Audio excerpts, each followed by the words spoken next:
judge now decides on whether to overturn Nevada's elections. A local attorney who worked on GOP presidential campaigns says the chances of that actually happening are slim. And Jeremy Chen watched today's hearing. He's live with the attorney's thoughts on where this case could be going. Jeremy.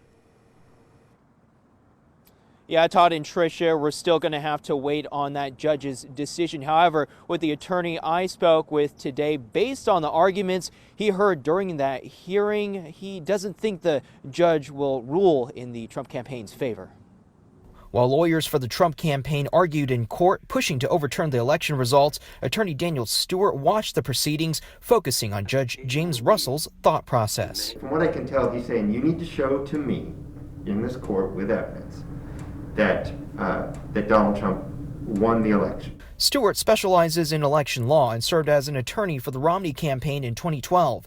He says the Trump campaign has a tall order to prove election fraud, like proving their claim that thousands of dead voters cast a ballot in the election.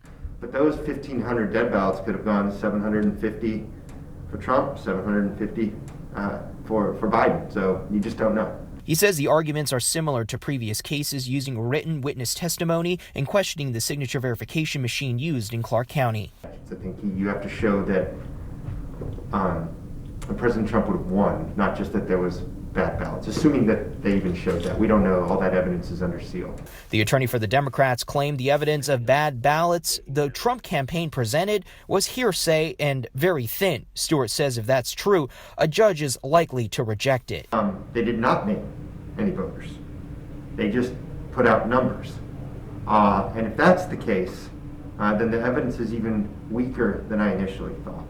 Stewart says he believes both lawyers conducted themselves well, but the burden of proof remains on the Trump campaign. With the success of Republicans' down ballot in Nevada, he says in general it would be difficult for a judge to see how fraud could have flipped every race in the election. The election was fraudulent, but it was, they only committed fraud on one race. That's very difficult.